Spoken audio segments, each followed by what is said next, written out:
नमो अरहन्ताणं नमो सिद्धाणं नमो आयर्याणं नमो उवज्रायाणं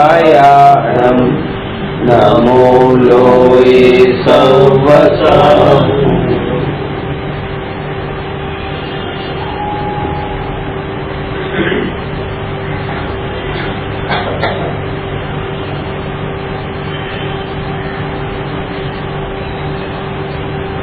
प्रश्न नंबर 306 मोक्ष मार्ग केटला छे, कया कया, रहस्य जणावो।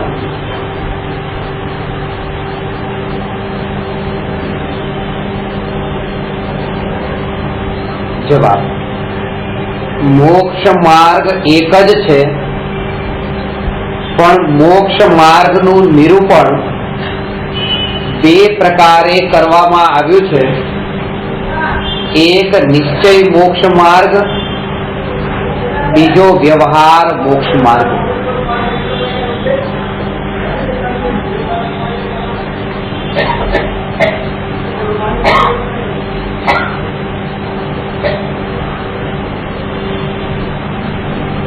મોક્ષ માર્ગ પ્રકાશક નામના ગ્રંથમાં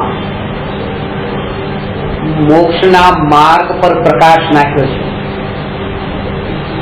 ત્યાં એ વાત સ્પષ્ટ કરી છે કે મોક્ષ માર્ગ બે નથી, મોક્ષ માર્ગ તો એક છે। પણ એક વસ્તુનું નિરૂપણ બે પ્રકારથી થઈ શકે છે। જેમ અમદાવાદથી મુંબઈનો માર્ગ છે, એ માર્ગ બે નથી। સુરત હાઈવે પર ઉભેલી વ્યક્તિને પૂછો, એકને પૂછ્યું કે આ ક્યાંનો માર્ગ છે, તો એણે કહ્યું કે મુંબઈનો માર્ગ છે। બીજી વ્યક્તિને પૂછ્યું આ ક્યાંનો માર્ગ છે, તો કે અમદાવાદનો માર્ગ છે। પણ માર્ગ બે નથી, બેના કથન અલગ અલગ છે, માર્ગ તો એક જ છે। કથન બે પ્રકારથી થાય, વસ્તુ સ્વરૂપમાં બે ભેદ પડતા નથી। એવી રીતે એક નિશ્ચય મોક્ષ માર્ગ અને બીજો વ્યવહાર મોક્ષ માર્ગ, એ મોક્ષ માર્ગ બે નથી, મોક્ષ માર્ગ એક છે, એનું નિરૂપણ બે પ્રકારથી કર્યું। આ મોક્ષ માર્ગને સમજવું બહુ જરૂરી છે। એટલા માટે જ પંડિત ટોડરમલજીએ મોક્ષ માર્ગ પ્રકાશક શાસ્ત્રની રચના કરી અને શ્રીમદ રાજચંદ્રજીએ પણ મોક્ષના ઉપાય ઉપર સૌથી વધારે જોર આપીને સૌથી છેલ્લે છઠ્ઠું પદ મોક્ષનો ઉપાય રાખ્યું। મોક્ષ પેલા લઈ લીધો, પાંચમું પદ 6 પદમાંથી આત્મા છે, આત્મા નિત્ય છે, કર્મનો કર્તા છે, ભોગતા છે, ને મોક્ષ છે જે મોક્ષ પછી થવાનો હતો એને પેલા રાખ્યો। મોક્ષનો માર્ગ ઉપાય જે છે એને છેલ્લે છઠ્ઠા નંબર। મોક્ષના માર્ગ પર જોર આપ્યું।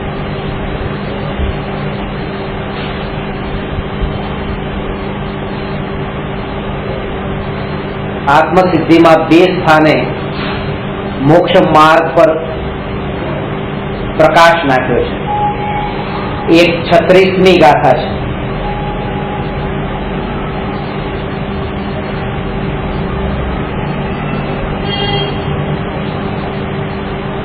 એક હોય ત્રણ કાળમાં પરમાર્થનો પંથ, પ્રેરે તે પરમાર્થને તે વ્યવહાર સંબંધ। આગળ જ્ઞાની થઈ ગયા, વર્તમાનમાં હોય, થાશે કાળ ભવિષ્યમાં, માર્ગ ભેદ નહીં કોઈ। આ બે ગાથા મોક્ષના માર્ગથી સંબંધિત છે।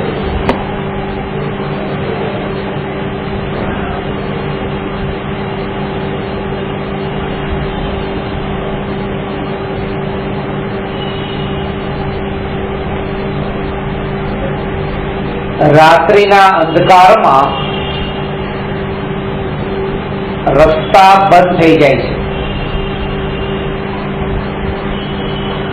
ને સવાર થતા જ રસ્તા ખુલે છે। ખરેખર તો એવું છે કે રાત્રે એક પણ રસ્તો બંધ થઈ જતો નથી. રસ્તા તો દિવસમાં પણ ખુલ્લા છે ને રાત્રે પણ ખુલ્લા છે.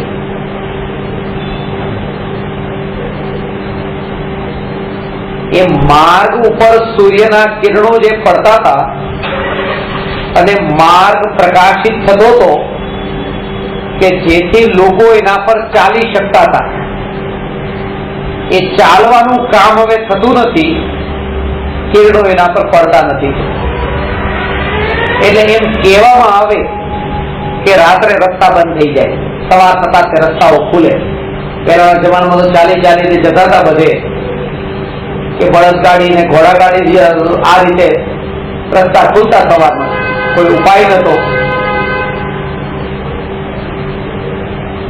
વાહનોમાં ગાડીમાં બેટરી રાખી રીતે ફરે, કોઈ ઉપચાર નતો.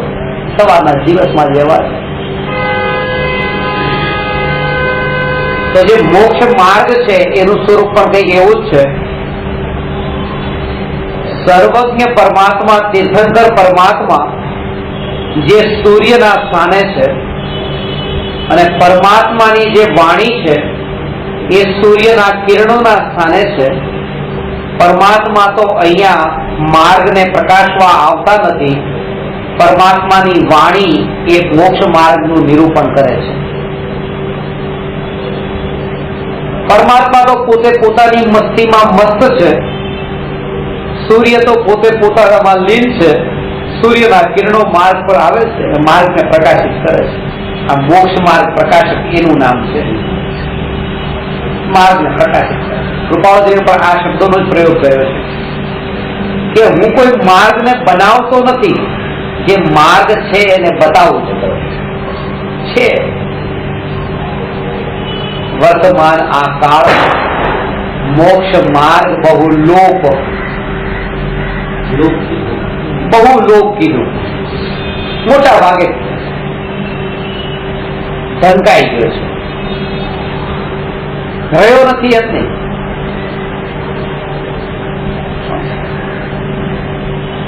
લુપ્ત થઈ ગયું છે.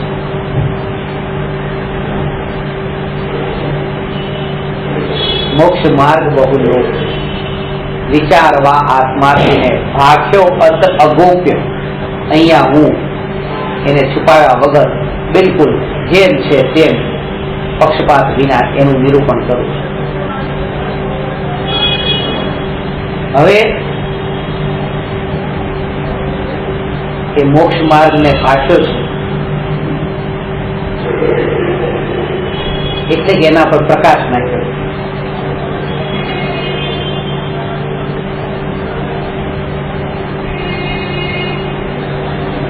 સર્વજ્ઞ ભગવાન નથી, સર્વજ્ઞ ભગવાનની દિવ્ય ધ્વનિ પણ નથી. ત્યારે આ ગુરુ પોતે દીપકના સ્થાને છે. રાત્રિના અંધકારમાં સૂર્ય નથી, સૂર્યના કિરણો નથી, ત્યારે એ દીપક ચાલવામાં કામમાં આવે છે. આગળ જતા જતા માર્ગ પર ચાલી શકાય છે. એવી રીતે એ ગુરુને દીપકની ઉપમા આપી છે. આ મોક્ષ માર્ગ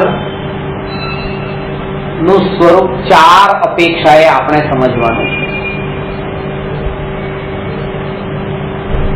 દ્રવ્યની અપેક્ષાએ, ક્ષેત્રની અપેક્ષાએ, કાળની અપેક્ષાએ અને ભાવની અપેક્ષાએ. બહુ રહસ્ય છે એમાં ઘણા બધા.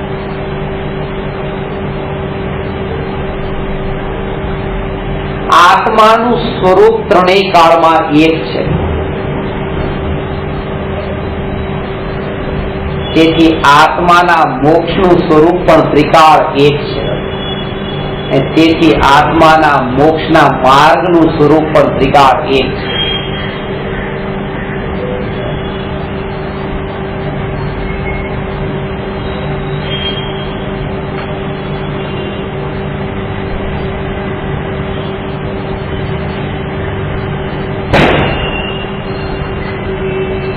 બજારમાં કોઈ વસ્તુ ખરીદવા માટે જઈએ, આજે વધારે ભાવની હોય, કાલે ભાવ ઘટી જાય, પછી વધી જાય. કાળ બદલાતા જેમ ભાવમાં વધઘટ થાય એ જ વસ્તુ તમને માનો કે આજે આટલા ભાવની કીધી, કાલ તમને ઓછામાં પણ મળે, વધારેમાં પણ મળે.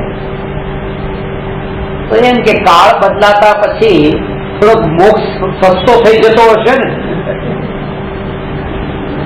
પંચમ કાળમાં, તો એની માંગ ઓછી હોય છે, બહુ ઓછા જીવનો જોતો હોય. જયારે માર્કેટમાં એનો માંગની માંગ ન હોય તો પછી સસ્તો કરી નાખે, એટલે જવા દો, આ વેચાતો નથી, હવે દિવાળીની સિઝન છે, જાય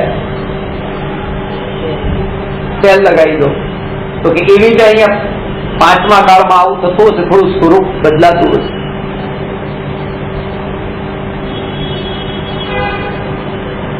ત્યાં જે ભાવમાં વધઘટ થાય છે, કારણ કે એને ઉદયની અપેક્ષા છે. કાળ બદલાતા સ્વરૂપ બદલાઈ જાય છે. 10 રૂપિયાની વસ્તુ 12માં થઈ જાય, 8માં થઈ જાય, સ્વરૂપ બદલાઈ જાય. તો એનું કારણ એ છે કારણ કે ત્યાં એને ઉદયની અપેક્ષા છે, પણ મોક્ષ માર્ગને ઉદયની અપેક્ષા નથી. એટલા માટે કાળ પલટાતા મોક્ષ માર્ગનું સ્વરૂપ પલટાઈ જતું નથી.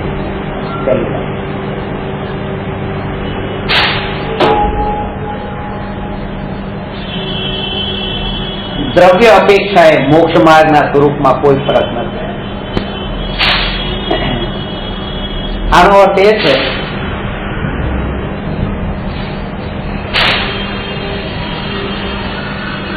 સર્વજ્ઞ ભગવાને જે ઉપદેશ 4 જ્ઞાનના ધની ગણધર દેવને આપ્યો એ જ મોક્ષનો માર્ગ પશુઓને પણ આપ્યો.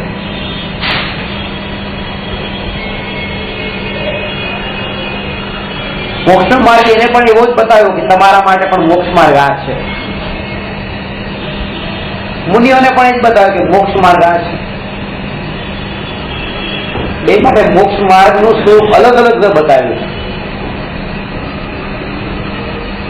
આત્માની નિર્વિકલ્પ અનુભૂતિ વિના મોક્ષ માર્ગ કોઈને પણ થતો નથી, પ્રગટ થતો નથી, કોઈને પણ. આના પર જોર આપશે.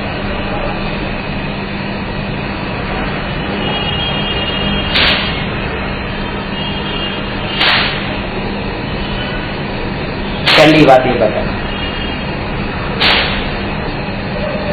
કોઈને પણ. તો પેલો કીડા મકોડાને પછી આ માર્ગ કેમ ન બતાવ્યો?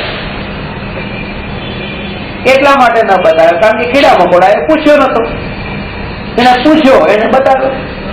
દિવસ સમોસરણમાં જે ગયા એને બતાવ્યો કે મોક્ષનો માર્ગ આ છે.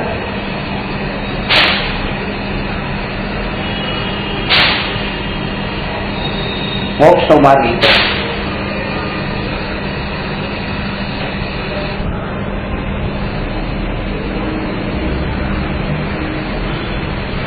શ્રેણિક રાજા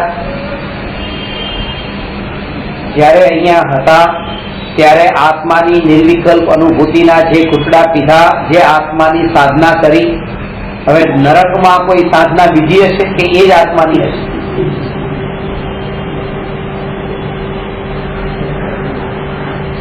ગતિના પલટાવવાથી, ગતિના પલટાવવાથી મોક્ષના માર્ગના સ્વરૂપમાં કોઈ ફરક પડતો નથી.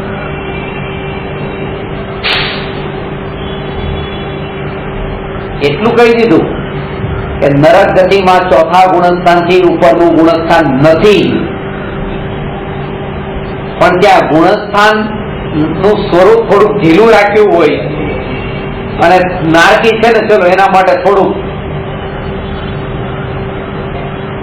એક કસાઈ ચોકડી છૂટી તો ચોથું, 2 કસાઈ ચોકડી છૂટી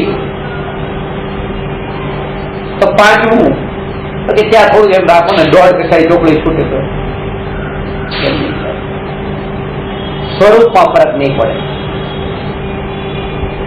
ક્ષેત્રના પલટાવાથી સ્વરૂપમાં ફરક નહીં પડે, મોક્ષ માર્ગમાં ફરક નથી પડતો.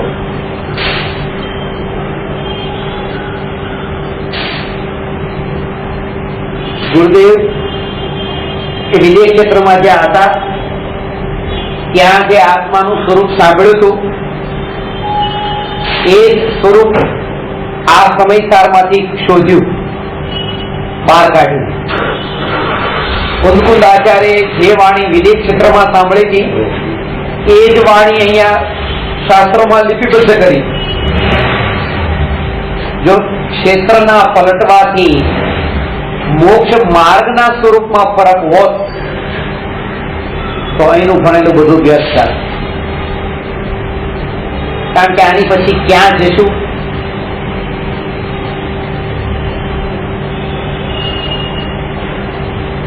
ક્યાં કઈક અલગ સ્વરૂપ હશે તો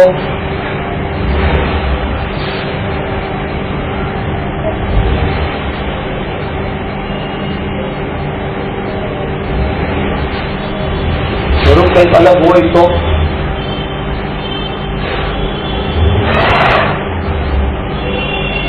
જેને ગાડી ચલાવતા આવડે છે ભારતમાં, એને યુરોપમાં ગાડી ચલાવવાની શીખવી અઘરી પડશે, પણ જેને નથી આવડતી યુરોપમાં શીખી લેશે.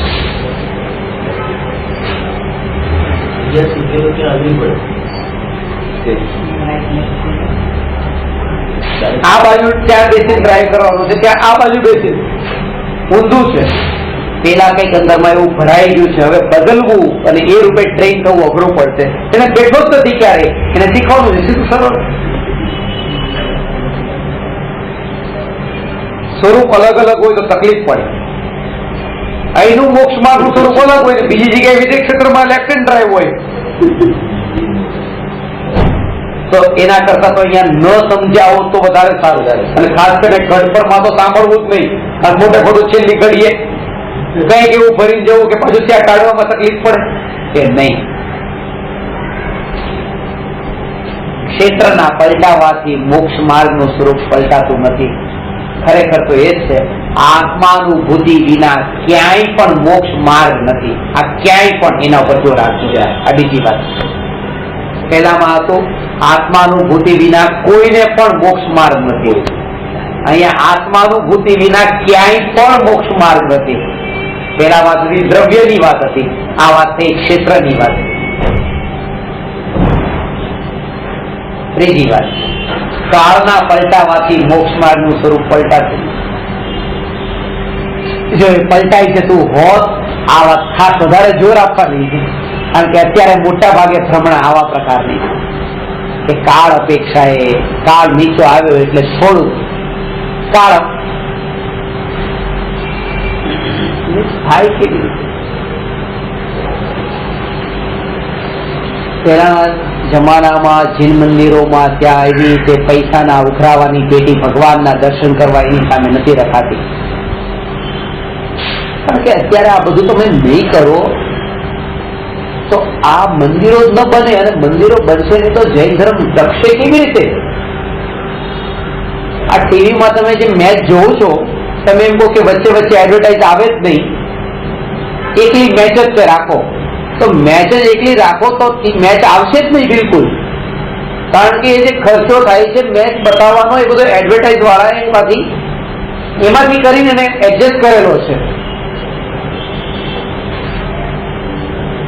મોટા મોટા બેનરો એડવર્ટાઇઝમેન્ટ રાખ્યા છે, તો ત્યાં બધું તમને ઘરે બેઠા મેચ જોવા મળે છે ને. તમે ઓબ્જેક્શન લઈ લો છો કે એડવર્ટાઇઝ જોઈએ જ નહીં, તમને આ ભગવાનના દર્શન તો મળી જાય છે ને. આ ઓબ્જેક્શન શું કામ લો છો કે પૈસાની પેટીઓ જોઈએ જ નહીં ક્યાં?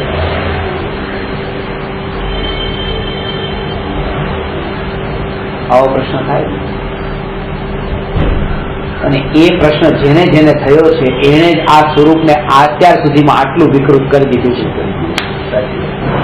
પછી પેટીઓ પણ આવશે ને પછી તો પાટિયા ના. મને ભગવાનની બહુ મહિમા છે, અને હું એ માનું છું કે ભગવાનના દર્શન કરતી વખતે મારું ધ્યાન કોઈ બીજા ઉપર ન જાય. આપણે બધા એટલું તો ઈચ્છીએ છીએ કે બીજી જગ્યાએ નજર ન કરીએ.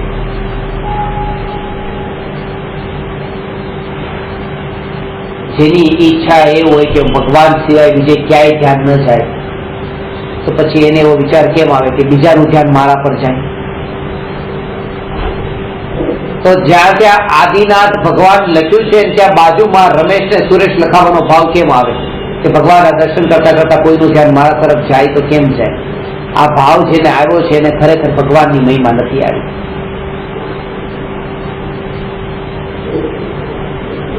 એ જગ્યા ઉપર કે ભગવાન તરફથી નજર હટે અને મારા ઉપર નજર કોઈ નહીં પડે, આવા પવિત્ર સ્થાનોમાં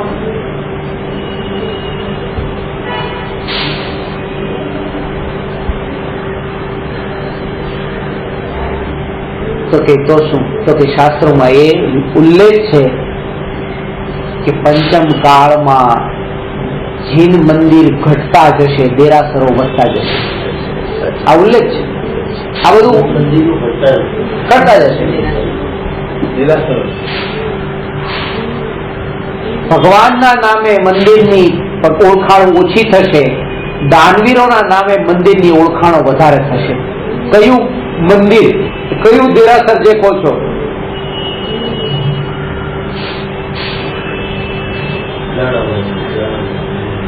દાનવીરો બધાના વચ્ચે.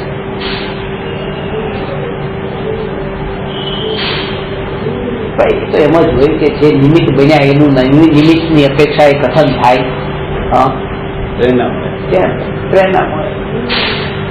થોડા કડિયાના નામે લખવાતા અને બીજાને પ્રેરણા મળે મંદિરો બનાવવાની. કડિયા કામ કર્યું, એને તો પોતાનું જાન લગાવીને કામ કર્યું હતું, આ તો ખાલી પૈસા આપીને ગયો હતો. મહેનત તો એને કરી હતી. નિમિત્ત હતો ને બનાવવા માટે.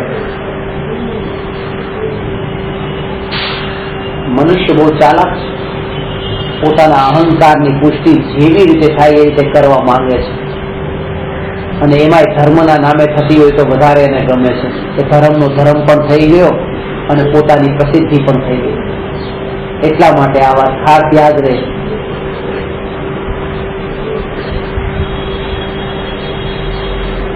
કે ચોથા કાળમાં જો નિર્વિકલ્પ આત્માનુભવથી ધર્મ હતો તો પંચમ કાળમાં દયાદાનથી ધર્મ નથી.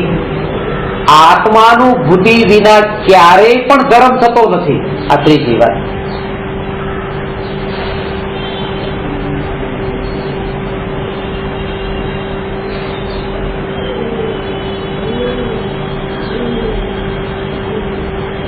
પહેલી વાત હતી આત્માનુભૂતિ વિના કોઈને પણ ધર્મ થતો નથી, મોક્ષ માર્ગ નથી.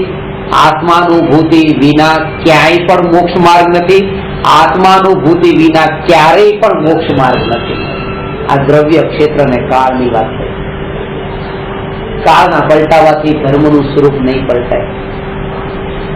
મહાવીર ભગવાનના કાળમાં વીજળી નથી, હવે વીજળી આવી ગઈ, તો ઇલેક્ટ્રિસિટીના કારણે હવે તો રાત્રિ ભોજનની છૂટ આપવી જોઈએ.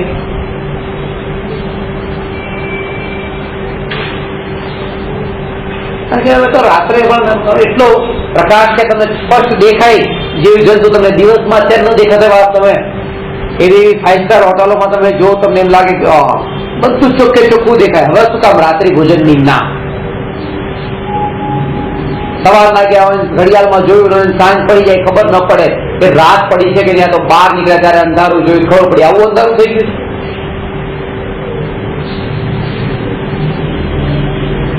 તો આટલા પ્રકાશમાં હવે રાત્રિ ભોજનના ત્યાગની વાત શું કામ કરો છો?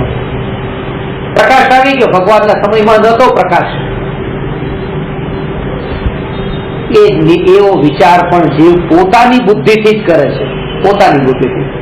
કારણ કે એને પોતાની બુદ્ધિ સિવાય બીજી કોઈ પ્રકારના જ્ઞાનનો અનુભવ જ નથી. મહાવીર ભગવાનને કેવળ જ્ઞાનમાં નહીં જણાવ્યું હોય કે 2500 વર્ષ પછી લાઈટ આવવાની છે, તો એમ કેમ નહીં કીધું 2500 વર્ષ પછી રાત્રે જમવાની છૂટ રાખજો? નિરૂપણ તો જયારે 21,000 વર્ષનું બધું કર્યું અને છઠ્ઠા આરાનું કર્યું અને પૂરેપૂરા 6 આરાનું કર્યું અને 3 લોકનું કર્યું, તો પછી એમાં બધું નહીં જણાવ્યું હોય? 3 લોક 3 કાળનું નિરૂપણ કર્યું ત્યારે જાણ્યા વગર કર્યું કેવી રીતે? વાત એ છે કે કાળના પલટાવાથી સ્વરૂપ પલટાતું નથી. માણસ પોતે પોતાની બુદ્ધિથી નિર્ણય કરીને જયારે આગળ મોક્ષ માર્ગ પર ચાલવા માંગે છે ત્યારે પહેલું ડગલું પણ માંડી શકતો નથી. ત્યાં બ્રહ્મા ને બ્રહ્મા અટકી જાય છે. કારણ કે ત્યાં પણ પરની પ્રધાનતા છે કે હવે જીવોને બચાવવાના હતા, હવે તો બચી શકે છે. રાત્રે જે જીવોને બચાવવાના હતા હવે તો જીવ દેખાય છે, હવે મરતા નથી, તો હવે રાત્રે જમવાની છૂટ આપો.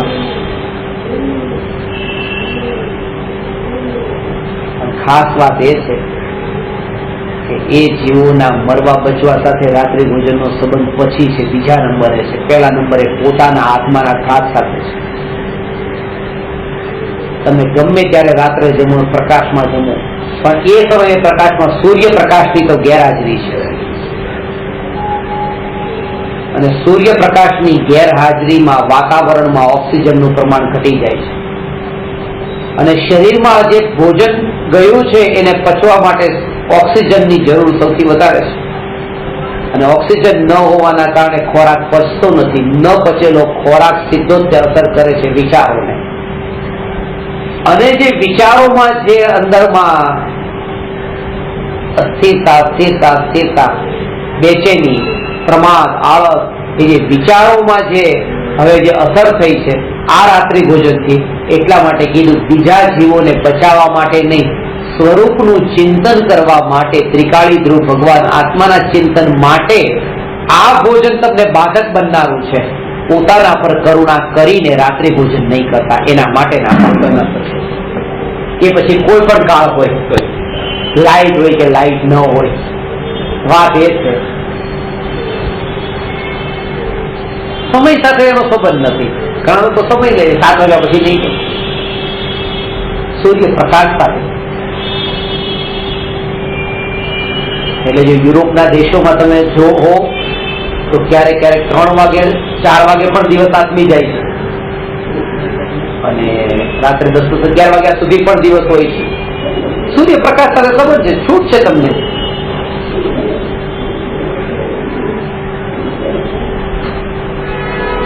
એટલા માટે જ સૂર્યપ્રકાશમાં પણ એમાં પણ એનાથી પેલા કહી દીધું અંતર્મુહૂર્ત પેલા. એ તો ઓછામાં ઓછું પાછું મુનિરાજો માટે તો 3 અંતર્મુહૂર્ત કીધા છે. 3 અંતર્મુહૂર્ત પછી સવારે સૂર્યોદય થયાના, એટલે આમ તમે ગણી લેજો 48 × 3 એ સવારના.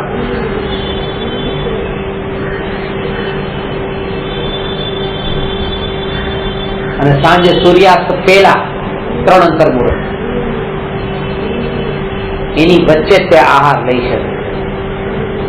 કાળ પલટાવાથી સ્વરૂપમાં પલટાવ નહીં આવે. આજે સવાર પડતા તે તો નવકાશી રાત તેને પેલા એટલે જ 3 ટાઈમ આહાર સંભવ જ નથી, કારણ કે સૂર્યોદય પછી આ 3 અંતર્મુહૂર્ત, સૂર્યોદય પહેલા પછીના આ 3 અંતર્મુહૂર્ત, સૂર્યાસ્ત પહેલાના 3 અંતર્મુહૂર્ત, વચ્ચે સામાયિકના કાળ સિવાયના સમયમાં જ આહાર લેવા જાય. એટલે જે અમુક સમયને, એટલે સમય જ નથી રહેતો કે બીજી વાર આહાર લેવા જાય ક્યારે, ત્યારે તો એક વાર લેવાનો અવસર નથી આવતો. એવી સ્થિતિ આવે છે. આ સ્વરૂપને જેને સમજવું હોય કે મુનિ અવસ્થા કેવી હોય, આજે એક એનો નકશો તૈયાર કરે. એક વાર નકશાને તો ઓળખી લે કે આવું સ્વરૂપ હોય છે. વંદન કરું છું આ સ્વરૂપ. દુનિયામાં કોણ આવું કરે છે એની મને ખબર નથી. કોણ આવું નથી કરતા એને જાણવામાં મને રસ નથી. સ્વરૂપ આવું હોય છે. સ્વરૂપની નજીક જઈ ગયો.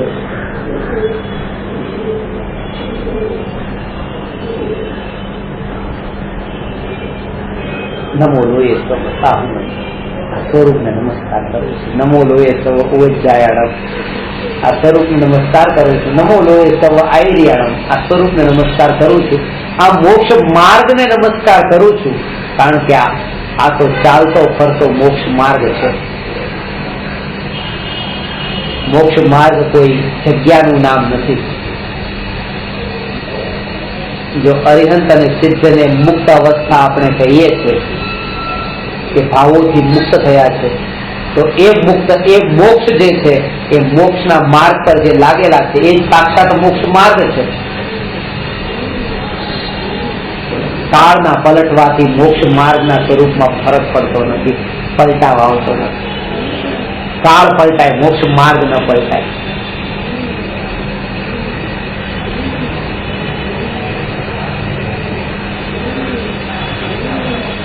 પહેલાના જમાનામાં તો પાણી ગાળીને પીવાનું હતું. હવે ગાળીને પણ તમે ગમે એટલું ગાળશો તો જીવ તો રહેશે. એના કરતા અત્યારે વિજ્ઞાનની ટેકનોલોજી એવી છે કે એક્વાગાર્ડ લગાવી દો, બેસ્ટ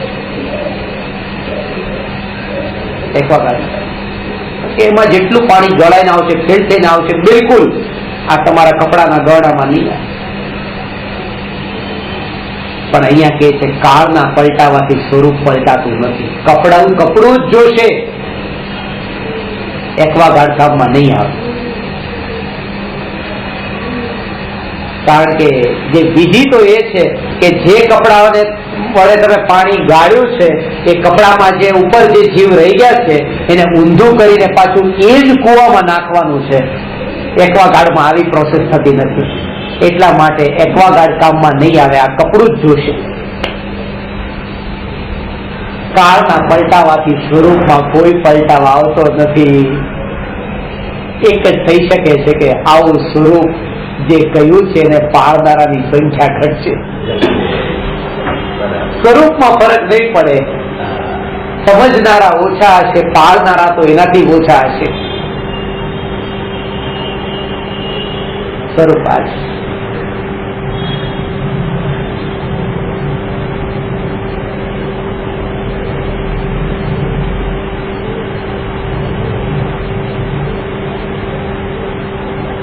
ચોથા કાળમાં શ્રાવકો એવા હતા કે જે સાધુને આહાર આપે. હવે નથી આપતા. એટલે પેલા તો હંમેશા એ શોધમાં જ રહેતા કે ક્યારે મુનિ પધારે. આ તમે દિવસે દિવસે જો કેવી સ્થિતિ આવી રહી છે. ત્યાં તો રસ્તા પરથી નીકળવાની વાત તો દૂર રીતના ઘરના આંગણે પહોંચવાનું થઈ ગયું, ઘરના દરવાજા ખટખટાવાનું. અને હવે તો ત્યાં સુધી કે પહેલેથી તમને ઇન્ફોર્મ કરી દેશે એ બાજુ અમે આવવાના છીએ. એનો અર્થ શું થયો? એક તમને કીધું, તમે 10 ને કહેશો, એટલે 10 જગ્યાએ ત્યાં તમે તૈયાર રહેજો. પેલા તો સીધા પહોંચી જતા હોય તો ઠીક, ન હોય તો ચલો પાછા. હવે તો ઇન્ફોર્મ કરશે. આ જેમ જેમ કાળ જઈ રહ્યો છે વિકૃતિ વધે છે. સ્વરૂપમાં ફરક નહીં પડે, વિકૃતિ વધતી જશે.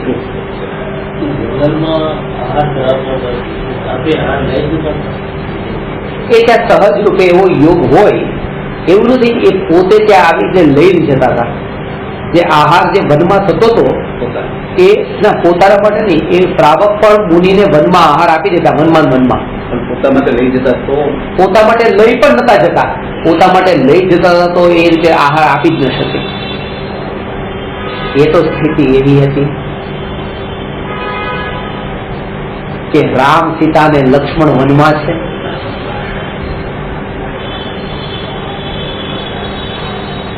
અને ઝાડ નીચે બેઠા છે અને સફરજન નીચે, સફરજનનું ઝાડ છે, એ ઝાડ સફરજન લીધું છે તો પોતે લેતા ઉઠાવીને. કોણ? રામ, લક્ષ્મણ. હવે ત્યાં કઈ પોતાના માટે લઈને ગયા નતા, ત્યાં મળી ગયું હતું ફ્રૂટ. અને એ જ ફ્રૂટ પછી મુનિઓને ઓળાઈ આહાર આપી દીધું. પણ અહીંથી રસોઈ લઈને જાય, એક ફાર્મ હાઉસમાં રહેવાનું છે અને અહીંથી બધું લઈને જાય ત્યાં રહેવાના છે, ત્યાં કોઈ મુનિ મળે. આવું બધું ન હોય, કારણ કે એની પણ બધી મર્યાદાઓ હોય. કેટલા ટાઈમમાં તો બનેલો આહાર વાપરી નાખવો પડે. એ રીતે ટિફિન લઈને જ જતા. આ સહજતા, સહજ એવું વનમાં એવું હતું કે ફ્રૂટ જે હતું એ હતું, એ અને આહારદાન આપી દીધું. ફળનું આહારદાન આપ્યું તો અન્નનું નહોતું આપ્યું વનમાં.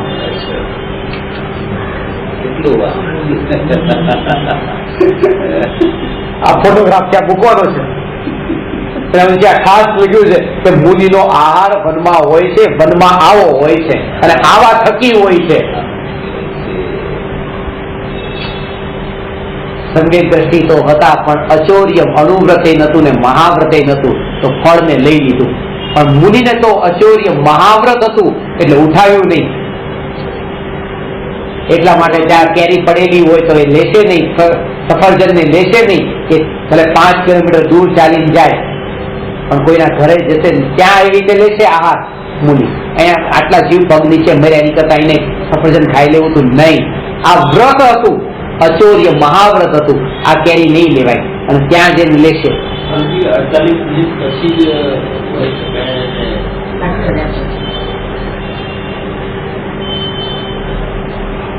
એ બધું જ પછી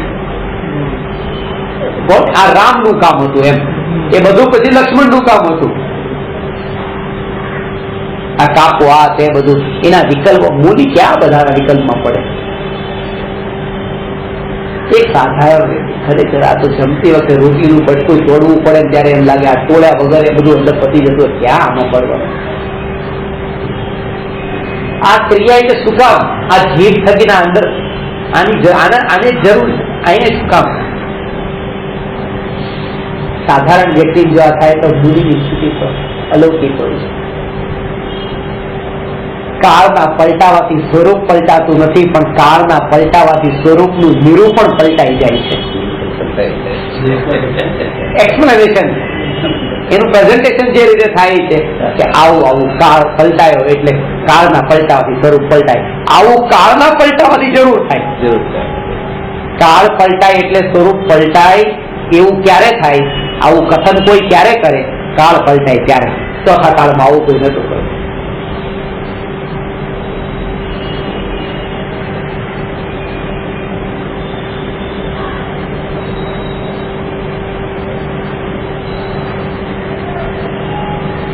સ્વરૂપ તો સ્વરૂપ જ રહેશે.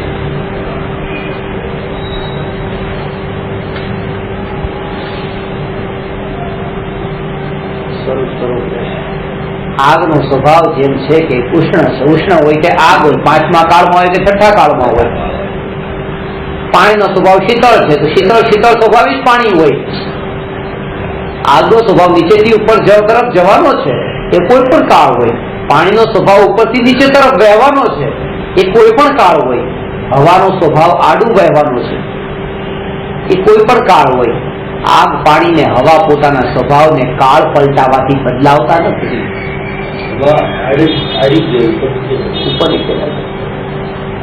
આડી જ વહે, એનો સ્વભાવ છે. આગ પણ ઉપર જ જાય, એ આડી ફેલાય છે જંગલમાં એ તો હવાના કારણે, બાકી એનો સ્વભાવ તો છે ઉપર જ જવાનો. માટી સળગાવતા તો આગ ઉપર જ જશે. તમે 1 મિનિટ ઉભા રહી જાઓ છો, એક વાર ઉભા રહી જાઓ છો, એક વાર ઉપર જાય બરાબર એનો સ્વભાવ પ્રગટ કરી દે, પછી અંદર નાખો. ક્યાંય પણ તમારે ચૂલો સળગાવો હોય તો આમ નામ નહીં નાખી દો, એકવાર એનો સ્વભાવ તો પ્રગટ થવા દો. કારણ કે અહીંનો પ્રગટ સ્વભાવ જે હશે એ ત્યાં સ્વભાવ પ્રગટ કરશે પૂરેપૂરો. એકવાર એનો સ્વભાવ તો પ્રગટ થવા દો.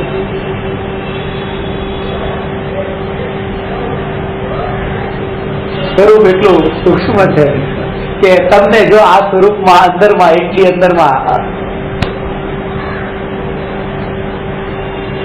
વ્યક્તિની શોધ મટી જાય છે સ્વરૂપમાં ડૂબેલા રહેશે.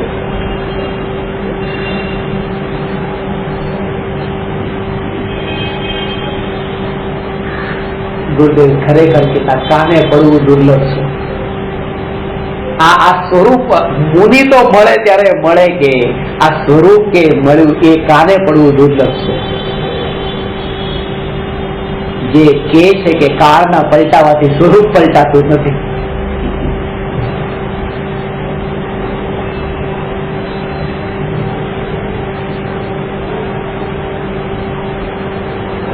સ્વભાવ બદલાય.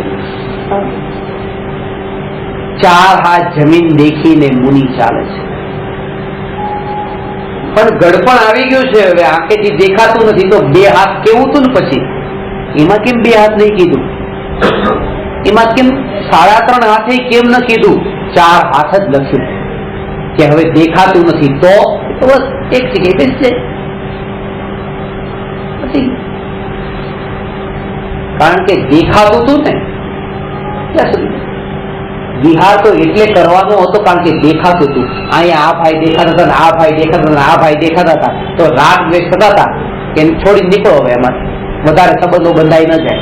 દેખાતું હતું હજી, હવે દેખાતું બંધ થઈ ગયું તો એક જગ્યાએ રહેવા માંગતો નથી. કારણ કે જો કીડી મકોડા દેખાતા નથી તો અહીંયા કોઈ દેખાશે નહીં, તો રાગ દ્વેષ પછી અહીંયા થવાનું નથી. જગ્યા દેખાવા નથી, ઝાડપાન દેખાવા નથી, કારણ કે દેખાતું નથી તો પછી બધું દેખાતું નથી. આની પાછળના કારણો છે, કયા કયા નિયમો શા માટે.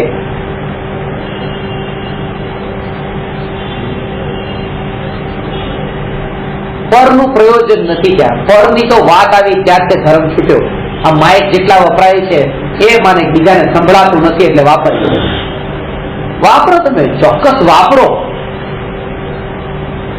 પહેરી લો, વસ્ત્ર પહેરી લો, પોતાને કહી દો કે હું ગ્રહસ્થ છું, જે વાપરવું એ વાપરો, જે વાપરવું એ વાપરો.